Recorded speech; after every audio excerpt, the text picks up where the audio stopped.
A questão da exibição dos símbolos religiosos no mercado de trabalho tem vindo a suscitar uma considerável jurisprudência. Jurisprudência, não sei se sabem o que é, quer dizer, o conjunto das decisões dos tribunais, portanto, é um ramo de direito que se dedica a analisar as decisões dos tribunais sobre uma determinada problemática, da parte do Tribunal Europeu dos Direitos Humanos, Tribunal de Justiça da União Europeia, bem como dos diversos tribunais nacionais.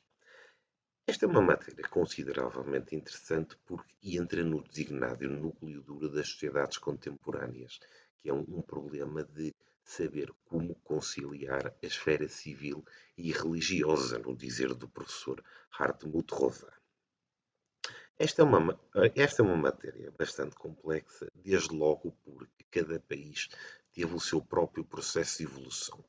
E a solução de um país não funciona necessariamente no outro. Verifica-se aqui aquilo que se designa um fenómeno de path dependency. Os senhores são historiadores, os senhores sabem disto muito mais do que a relação entre o Estado e as igrejas nacionais nunca foi muito fácil ao longo da história e que cada país, ao longo da sua própria evolução histórica, teve, ou pelo menos conseguiu encontrar o seu caminho natural sobre como conciliar a esfera civil e a esfera religiosa.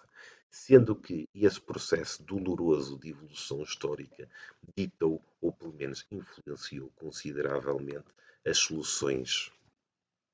que vieram a ser encontradas e que vieram a ser, portanto, engendradas dentro de um determinado país.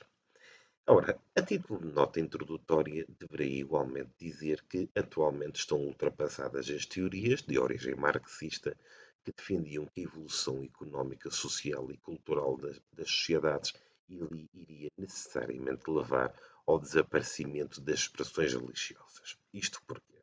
Porque durante muitos anos existiu esta ideia,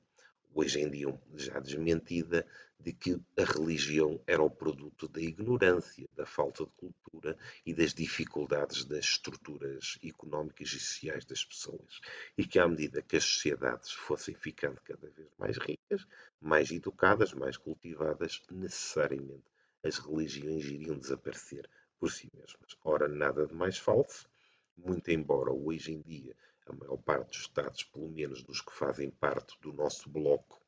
ocidental, hoje possam dizer que são Estados secularizados. O facto do Estado estar secularizado não implica que a sociedade esteja secularizada. Isto porquê? Porque cada vez mais a religião, isto no dizer do professor Hartmut Rosa, igualmente de Habermas, estão cada vez mais religiosas, ou pelo menos a religião é um fenómeno vivo nas sociedades. Muito embora tenha existido um certo recrudescimento da esfera de influência das religiões tradicionais, em contrapartida, assistimos não só, por um lado, à emergência de diversos tipos de espiritualismos e de credos para religiosos, ou seja, todo tipo de crenças, vamos chamar assim, que vieram substituir muito do espaço que foi deixado livre pelas religiões tradicionais, como é o caso do animalismo, o holismo, mesmo o veganismo e outro tipo de estados, ou outro tipo de crenças, e, por outro lado, muitas vezes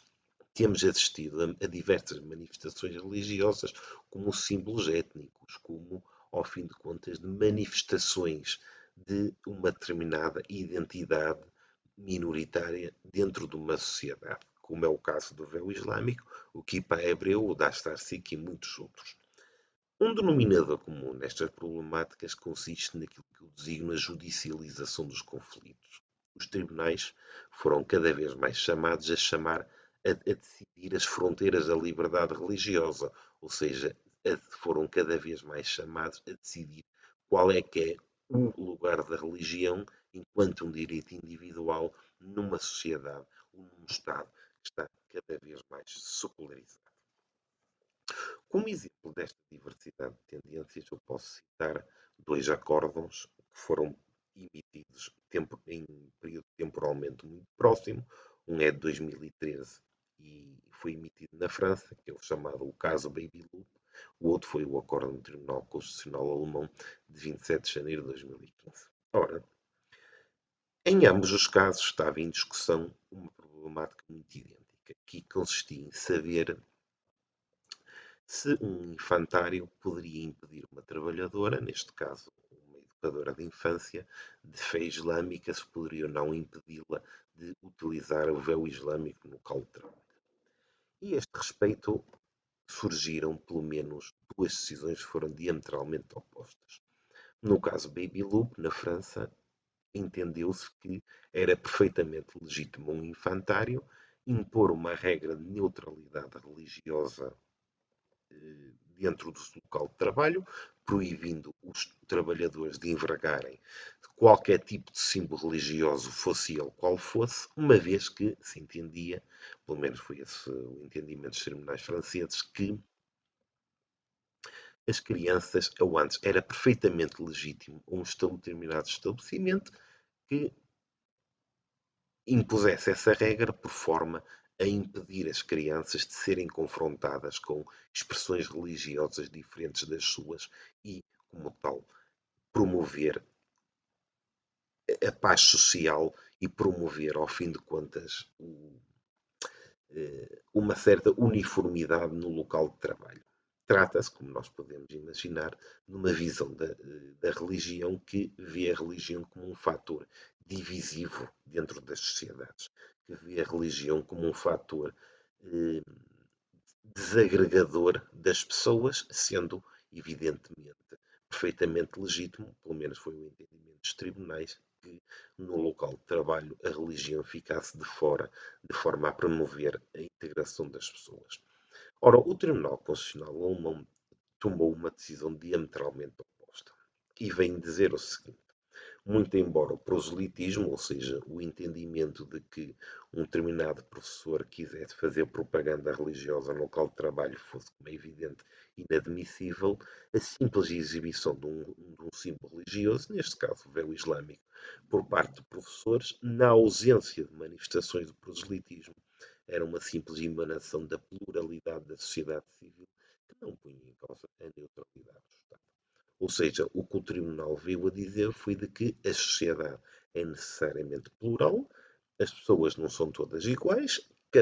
existem diversas tendências religiosas na sociedade e essa diversidade de tendências, evidentemente, não pode deixar de se refletir no local de trabalho, como é óbvio, na escola, e as pessoas têm que saber lidar, neste caso os alunos iam ter que saber lidar com pessoas que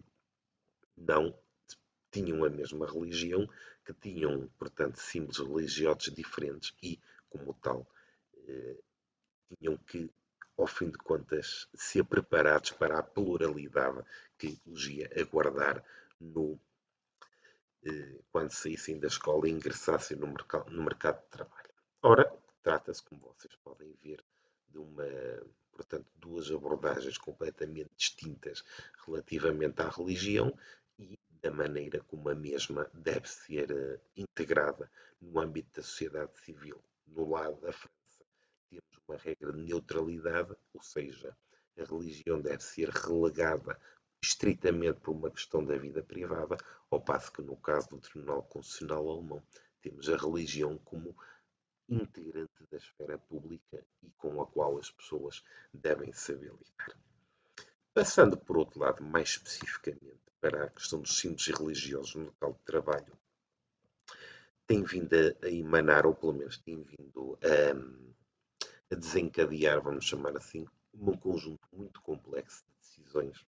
quer por um lado o Tribunal Europeu dos Direitos Humanos, quer por outro lado o Tribunal de Justiça da União Europeia, que são dois tribunais diferentes, muito embora as pessoas, pronto, muitas vezes os confundam. Sem querer entrar muito no âmbito dos detalhes dos casos, que trata-se de uma matéria complexa que implica diversos, portanto, diversos conhecimentos jurídicos de base e tentando ir ao essencial da questão, eu creio que, na minha análise, ou pelo menos nos meus estudos, as orientações jurisprudenciais foram as seguintes. Antes de entrarmos nas mesmas, eu só queria dizer que há aqui dois conceitos que nós temos terem atenção eh, para compreender a matéria, que é a ideia da discriminação e, por um lado, as variedades de discriminação, que são, por um lado, a discriminação direta e, por outro, a discriminação indireta. Ora, o que é discriminação? Discriminação é uma circunstância, ou pelo menos um prejuízo que uma pessoa tem, quando é sujeita a um tratamento diferenciado por causa de um fator de discriminação. Portanto, imaginemos se alguém me proibir a mim especificamente entrada num estabelecimento comercial por causa de eu ser homem, então eu aí estaria a ser discriminado por causa do meu sexo, porque se eu não fosse homem, eu teria sido permitida a minha entrada naquele estabelecimento comercial. Sendo que a discriminação tem duas variedades. Uma é chamada a discriminação direta, outra é chamada a discriminação indireta. Existe discriminação direta quando alguém é objetivamente impedido de fazer qualquer coisa ou é-lhe negado um direito por causa de um fator de discriminação. Existe discriminação indireta numa circunstância em que uma regra que está formulada de uma maneira neutra, ou seja, aparentemente neutra, na realidade coloca um conjunto eh, substancial de pessoas numa situação de desvantagem em função portanto, de um fator de discriminação. Ora, sobre esta matéria, começando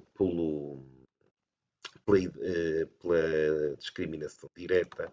o que os tribunais vieram dizer foi, ao fim de contas, o seguinte, de que a discriminação direta em função da religião encontrava-se absolutamente proibida a nível do direito europeu. Portanto, ninguém pode ser objetivamente impedido de exercer a sua liberdade religiosa no âmbito do local de trabalho. O que é que isto significa? Isto teve como fundamento um conjunto de decisões que tinham por hábito regulamentos internos das empresas que distinguiam entre símbolos religiosos ostensivos e símbolos religiosos discretos. Ora, se esses regulamentos, por exemplo, permitissem a exibição de um símbolo religioso discreto, como seria o caso, por exemplo, de um discreto crucifixo que é usado ao pescoço, ao mesmo tempo que proibia um símbolo religioso ostensivo, como seria o caso, por exemplo, do véu islâmico, que é uma coisa que é muito visível na medida em que cobre toda a cabeça de forma a ocultar o cabelo, como saberão. Ora, neste caso, estaríamos na presença de uma discriminação direta e essa discriminação está objetivamente proibida no âmbito do direito europeu. Trata-se de uma. Trata-se, isto é absolutamente limpinho e não há dúvidas sobre esta assunto. Ora, a questão não está em causa no âmbito da discriminação direta. A questão é saber se, como acontece no acórdão Baby Loop, se uma regra que está formulada de uma maneira neutra, ao fim de contas, por exemplo, proíbe a exibição de todo e qualquer símbolo religioso no mercado de trabalho, se é ou não, ou pelo menos se é não legítimo à luz do direito europeu. Ora, e neste aspecto, os tribunais vieram a decidir que, ainda que a jurisprudência, ainda que o regulamento, perdão, não discrimine entre símbolos ostensivos e discretos, ou seja, proíba a exibição de todos os símbolos, o mesmo pode ser indiretamente discriminatório. Agora, esta é que é a parte fundamental, desde que afete desproporcionalmente os crentes de uma determinada religião. Trata-se aqui daquilo que se designa uma discriminação indireta. Portanto, a partir do momento em que se vier demonstrar que os crentes de essa religião estão de uma determinada religião que são desproporcionalmente, ou pelo menos são mais afetados do que as outras pessoas em matéria de exibição de religiosos de trabalho, então poderíamos dizer que existe aqui uma discriminação indireta em relação a essa religião. Isto suscita-nos logo uma série de problemas, que é os símbolos religiosos, como o caso do crucifixo, do véu islâmico e de outros, são simplesmente uma manifestação de fé ou é uma manifestação étnica. Por exemplo, o Islão realmente exige que as mulheres usem o véu ou é simplesmente culturalmente normativo, ou seja, tradicional em determinado tipo de sociedades. Esta é uma matéria um bocadinho complicada, uma vez que obriga-nos a entrar dentro do centro, do âmbito, do cerne da religião em si mesma e, como devem imaginar, é uma matéria que tem um amplo, enfim, de discussão mesmo dentro da própria religião. E, por outro lado, no que diz respeito às discriminações, muito embora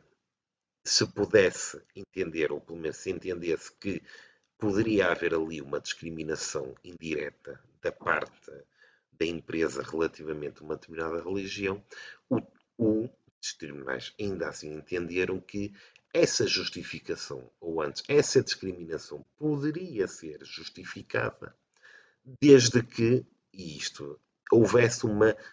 a empresa fizesse a demonstração perante o tribunal de uma necessidade genuína da sua parte de implementação dessa política de neutralidade, nomeadamente fazendo prova, ou seja, demonstrando as consequências da não implementação dessa política. Portanto, isto trocado tudo em miúdos. Uma empresa não pode diretamente discriminar contra uma determinada religião, admitindo uns sim religiosos, outros não, mas se optar por fazer, portanto, uma regra de neutralidade,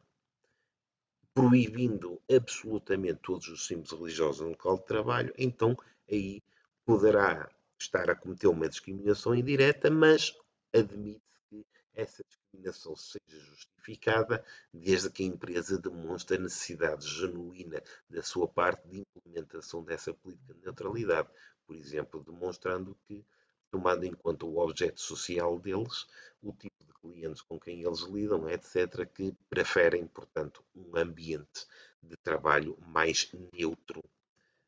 Mais neutro. Trata-se aqui, ao fim de contas, o que o Tribunal Europeu veio dizer foi colocar uma obrigação de fundamentação por parte do empregador. Se este quiser implementar medidas de neutralidade, indiretamente discriminatórias, terá a fazer uma necessidade, uma demonstração da necessidade dessas medidas.